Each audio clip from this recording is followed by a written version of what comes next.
آپ کہتے ہیں کہ ہر کام میں اسباب دیکھنے چاہیے، تو اگر کوئی آدمی غریب ہو تو وہ نسل کیوں بڑھائے بغیر اسباب کے؟ بہت اچھا سوال ہے. میں کہتا ہوں بھائی گراؤنڈ ریئلٹی کو دیکھ کر فیصلہ کرو، توکل پہ نہیں چلو، صرف توکل پہ. تو کسی نے سوال کیا ایک آدمی کی آمدن ہے نہیں، ایک بچہ پل نہیں رہا، تو آپ کہتے ہو بچے پیدا کرو، تو یہ تو گراؤنڈ ریئلٹی کے خلاف ہوا نا. یہ بڑا خاندانی سوال ہے. اس کا جواب یہ ہے کہ گراؤنڈ ریئلٹی کہتے کس ہیں؟ گراؤنڈ ریئلٹی یہاں پر یہ ہے کہ جب اللہ نے پہلا بچہ دیا تھا ماں کی چھاتیوں میں دودھ پیدا کر کے، اللہ نے گراؤنڈ ریئلٹی یہ ہے کہ اللہ نے بتا دیا کہ اس کا رزق کس کے ذمے ہے؟ میرے ذمے ہے. سمجھ میں آ رہی ہے بات؟ ابھی چونکہ دودھ کی ضرورت ہے اس لیے دودھ پیدا کیا ہے، تو جو اللہ دودھ پیدا کر رہا ہے وہ غافل نہیں ہے، باقی چیزوں کی ضرورت کا بھی انتظام وہ کرے گا. سمجھ میں آ رہی ہے بات؟ کیونکہ بچہ پیدا ہوتا ہے وہ اللہ کا بندہ پہلے ہے، آپ کی اولاد بعد میں، اس کے خالق آپ نہیں ہو بلکہ اللہ ہے. اور اللہ نے یہ کائنات پیدا انسانوں کے لیے کی ہے، تو وہ انسانوں کو رزق نہیں دے گا تو پھر گدھوں کو دے گا کیا؟ گھوڑوں کو دے گا؟ تو اس لیے نسل روکنا کہ کھائیں گے کہاں سے، یہ الزام کس پر ہے؟ اللہ پر. یہ گراؤنڈ ریئلٹی ہی ہے. پھر بھی اگر یہ دلیل کسی کی سمجھ میں نہیں آتی تو دوسرا بھی ایک جواب ہے. وہ جواب یہ ہے کہ گراؤنڈ ریئلٹی کو دیکھ کے جب چلنا ہے جہاں اللہ نے چلنے کی اجازت دی ہو، جہاں اللہ نے کہا ہو کہ گراؤنڈ ریئلٹی کو مت دیکھو، میرے حکم کو دیکھو، وہاں گراؤنڈ ریئلٹی کو تھوڑی دیکھنا ہے. ارے بھائی موسیٰ علیہ السلام فرعون کے سامنے جا کے کھڑے ہو گئے کہ میں جناب اس کے سامنے تقریر کروں گا کہ میں نبی ہوں. گراؤنڈ ریئلٹی تو یہ کہہ رہی ہے کہ موسیٰ علیہ السلام کو ایسا نہیں کرنا چاہیے، کیونکہ آپ تو ویسے ہی موسٹ وانٹڈ تھے. حضرت موسیٰ علیہ السلام سے قبطی کا قتل ہو گیا تھا غلطی سے، تو وہاں سے فرار ہو کر دوسرے ملک چلے گئے. فرعون نے تو گرفتاری کے وارنٹ جاری کیے ہوئے تھے. اب ایسے موقع پہ گراؤنڈ ریئلٹی یہ کہتی ہے کہ موسیٰ علیہ السلام کو اگر واپس مصر آ بھی رہے تو چھپ کے زندگی گزارنی چاہیے. کیا خیال ہے؟ لیکن موسیٰ علیہ السلام نہ صرف یہ کہ چھپ کے نہیں گزار رہے، فرعون کے محل میں چلے گئے، اور نہ صرف یہ کہ محل میں نہیں، جا کے الٹا اس کو تبلیغ کر رہے ہیں کہ تو غلط ہے. تو یہ تو بالکل گراؤنڈ ریئلٹی کے خلاف ہے. تو یہ اس لیے جائز ہے کہ یہ اب کس کا حکم ہے؟ اللہ کا.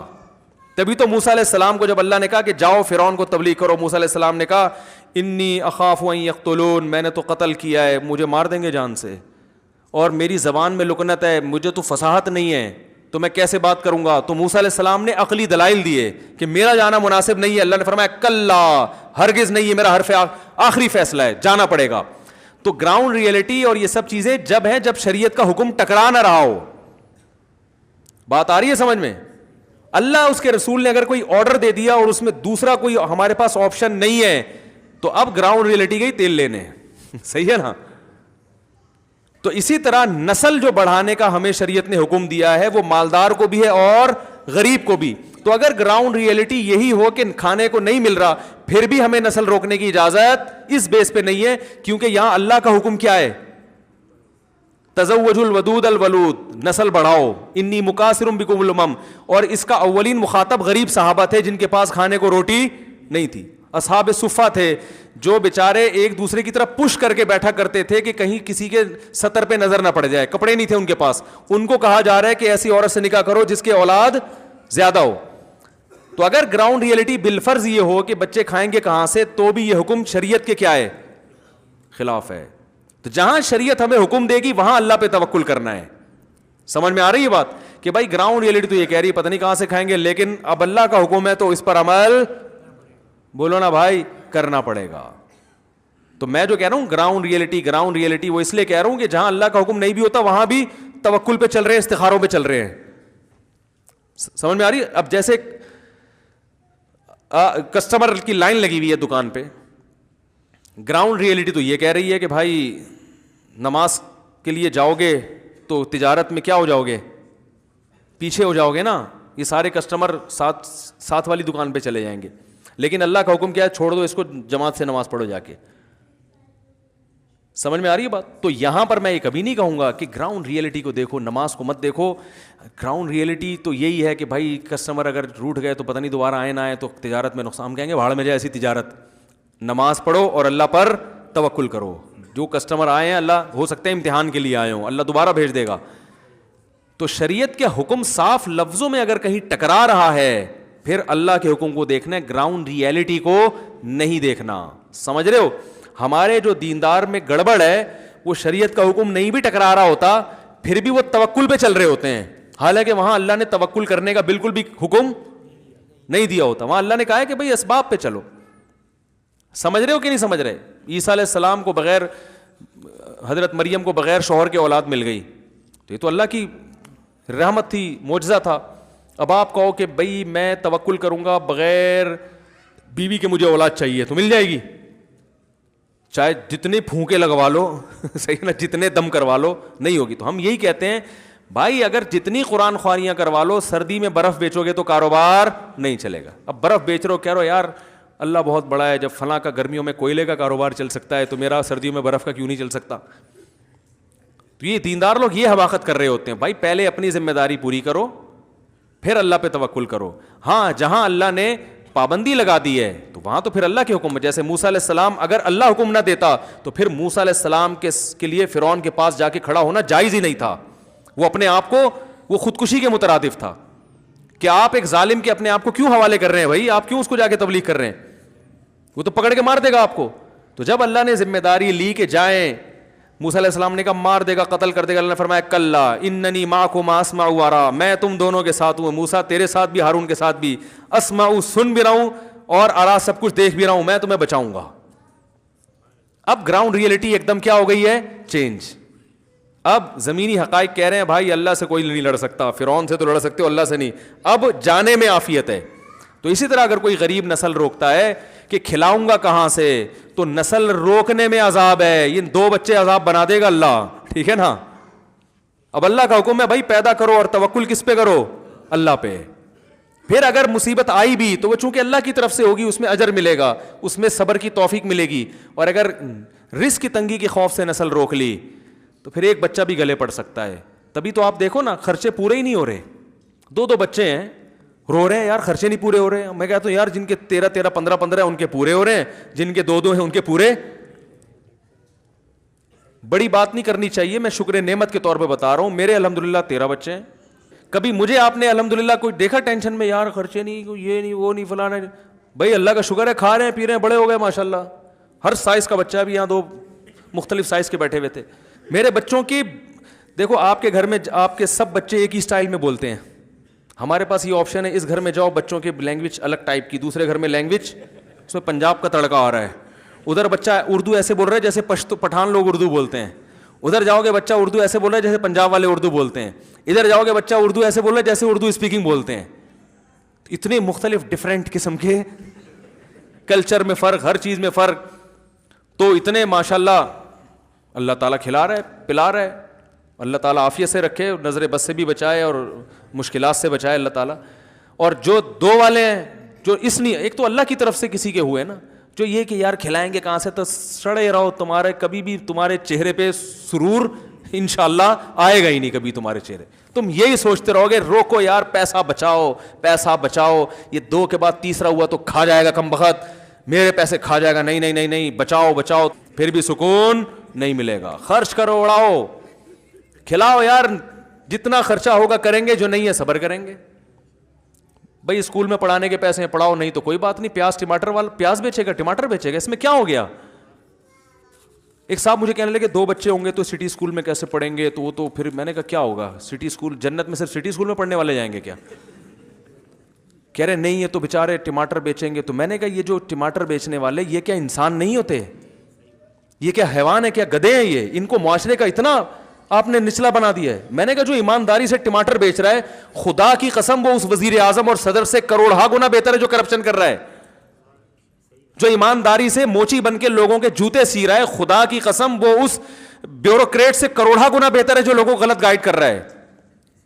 جو آدمی گول گپے بیچ رہا ہے نا, گول گپے, ایمانداری سے, خدا کی قسم وہ اس چیف جسٹس سے کروڑہا گنا بہتر ہے جو لوگوں سے پیسے کھا کے بیٹھا ہوا ہے.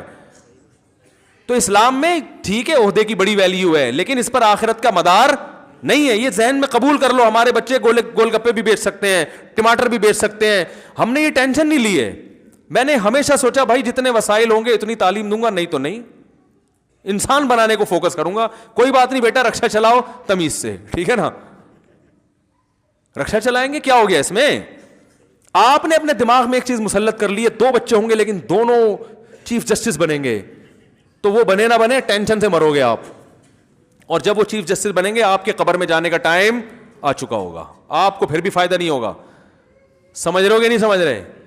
اور پھر ایک عجیب بات ہے, جو اللہ پہ اعتماد کرتا ہے تو اکثر پھر اس کے بچے رکشا چلاتے نہیں ہیں, اللہ نواز ہی دیتا ہے. اکثر ہم نے زندگی میں دیکھا ہی ہے, اللہ غیب سے اسباب پیدا کر ہی دیتا ہے. تو میرے بچے تو او لیول میں پڑھ رہے ہیں, حالانکہ ہم نے تو کبھی نہیں سوچا تو او لیول میں پڑھیں گے. اسباب ہو گئے غیب سے. جب پیدا ہو رہے تھے تو اس وقت تو لوگ کہتے تھے بھائی پیدا ہو رہے ہیں مجھ سے پیدا ہو رہے یار, کیسے اسکولوں کی اتنی فیسیں کہاں سے؟ ہم نے کہا بھائی دیکھو ہم تو نہیں چاہ رہے, پھر بھی اللہ تعالیٰ او لیول میں پڑھوا رہے ہیں ان کو. میں تو اپنے بچوں کو سوچ رہا ہوں او لیول سے نکال کے کسی مدرسے میں داخل کروں. میں نے کہا چلو میٹرک یہاں سے کراؤں گا, تھوڑی انگلش پھونپھا سیکھ لیں گے, پھر مدرسے میں لے کے جاؤں گا. لیکن وہ اسکول والے نہیں چھوڑتے. تو وہ تو ہم نے دیکھا ہے, اللہ پہ توکل یہاں کرو گے تو اللہ غیب سے اسباب پیدا کرے گا. تو اتنی خوشی ہوتی ہے بھائی جس گھر میں بچے نہیں ہیں, خدا کی قسم وہ ہوٹل ہے, گھر نہیں ہے. میں تو اب سفر ہوتے ہیں نا, بڑے بڑے 1000 گز کے بنگلوں میں بھی جا کے قیام کرتا ہوں, 2 آدمی نظر آتے ہیں, 4 آدمی بنگلے میں, یہ بیٹا ہے, یہ ان کی بیگم ہے, یہ ابا ہیں, یہ اماں ہیں, بس. یار تمہیں دیواریں کھاتی نہیں ہیں؟ خدا کی قسم دیواریں کھا رہی. یار کیا کرنا ہے ان بڑی بڑی ٹائلوں کا, ایئر کنڈیشن روم کا, اتنے لگژری صوفوں کا کیا کرنا ہے جب بندہ ہی نہیں ہے اس میں؟ مجھے اتنی اللہ شکر نعمت کی توفیق دیتا ہے جب میں سفر کرتا ہوں, مالداروں کے گھروں میں جاتا ہوں نا, جب 1000 گز کے بنگلے, میں کہتا ہوں یار میرا گھر اتنا بڑا نہیں ہے لیکن سکون اس میں الحمدللہ زیادہ ہے. کیونکہ جب گھر میں جائیں گے سب سے پہلے بچے استقبال کرتے ہیں, ٹھیک ہے نا. ہر چیز کا مزہ ہے جس گھر میں بچے ہیں. قربانی کا جانور ہو لاؤ گے اس کا مزہ ہے, بچے انجوائے کرتے ہیں, ابو کیا لے کر آ رہے ہیں. گاڑی خریدو گے اس کا مزہ ہے, بچے دیکھیں گے ابو نے کون سی گاڑی. بائک خریدو گے, رکشا خریدو گے نا, سب سے پہلے بچے انجوائے کرتے ہیں, ہمارے ابو نے رکشا خریدا. تو اصل میں انسان کو خوشی ہوتی ہے بچوں کی خوشی دیکھ کے. بچوں کو ختم کر دو تو پھر کسی چیز کی خوشی نہیں ہے. اصل تو خوشی ہوتی بچوں کی ہے بھائی. تو بچے گھر میں ہوں گے, گھر آؤ گے, لائف بیگم بھی کم ستائے گی, وہ بھی بچوں میں زیادہ خوش رہے گی, آپ بھی خوش رہو گے. بچوں کی خاطر دونوں جڑے رہتے ہیں. وہ تو شادی کے 2-4 دن ہی ہوتے ہیں جو آپس میں محبت ہوتی ہے, اس کے بعد تو دونوں برداشت ہی کر رہے ہوتے ہیں ایک دوسرے کو. وہ اس لیے برداشت کے منع کے ابا ہیں, وہ اس لیے کہ منع کی اماں ہیں. ورنہ کیا رکھا بھائی, نہ ابا میں کچھ رکھا نہ اماں میں کچھ رکھا. وہ برداشت ہے بچے کے ابا ہے, تو بچے ہی لیس کر دیا آپ نے کیا. پھر بچوں میں زیادہ ہونے میں ایک فائدہ یہ ہے کہ بچوں کو بہن بھائی کی نعمت ملتی ہے. ہم لوگ بہت سارے بہن بھائی تھے تو ہم نے بچپن میں بڑا انجوائے کیا ہے. بہنیں بھائی سب مل کے کھیلتے تھے, شکایتیں لگاتے تھے, پٹتے تھے, صحیح ہے نا, کھیلتے تھے ایک دوسرے کے ساتھ. پھر بڑے ہونے کے بعد بھی ایک دوسرے کے ساتھ اپنی دل کی باتیں شیئر کرتے ہیں. ہر بات انسان باپ اور ماں کے سامنے نہیں کر سکتا. پھر ماں باپ تو چلے جاتے ہیں تو پھر بہن بھائی رہ جاتے ہیں نا. تو میں کہتا ہوں یار میرا اگر ایک بھائی ہوتا اور میں ہوتا, 2 تو میری تو زندگی کے سارے مزے خراب ہو گئے تھے. تو بہن بھائی بھی ہول سیل کے حساب سے ہونے چاہیے. اس سے نہیں لگ رہی تو اس سے بن جائے گی بھائی. ہر اتنی ساری بہنیں ہوں کہ اس بہن سے نہیں بنتی تو اس بہن سے بنے گی. اکثر گھر میں ہوتا ہے نا اس کی اس بھائی سے بنتی, اس سے تو بنتی نہیں ہے. تو اتنے بھائی دو اس کو کہ کسی نہ کسی سے تو بنے. ایک ہی بھائی ہے اس کا, اس سے نہیں بن رہی تو وہ تو بھائی لیس ہو گیا. بہنوں میں ایسا ہوتا ہے یہ دونوں کی آپس میں بنتی ہے, ان کی تیسری سے نہیں بنتی, کوئی مسئلہ نہیں ہے, ان دونوں کی تو بن رہی ہے نا. ایک ہی بہن ہے اس سے نہیں بن رہی تو کہاں جائے گی بیچاری وہ. اور بعضوں کی ایک بھی بہن نہیں ہوتی. وہ بھائی بہن کو تو بہن چاہیے, وہ بہن کے ساتھ جو باتیں شیئر کر سکتی ہے وہ ماں باپ کے ساتھ تھوڑی کر سکتی ہے. پورے معاشرے کی واٹ لگا دی ہے گوروں کے کلچر کو فالو کر کے, ایسی کی تیسی کر دی اپنے خاندان کی, اپنے نظام کی. تو اس لیے جو اللہ اس کے رسول نے خاندان کے معاملے میں کہا کہ مجھ پہ توکل کرو. وما من دابۃ الا علی اللہ رزقها, زمین پہ چلنے والے کوئی مخلوق ایسی نہیں ہے جس کی روزی اللہ نے اپنے ذمے نہ لی ہو. تو انسان تو سب سے پہلے ہے.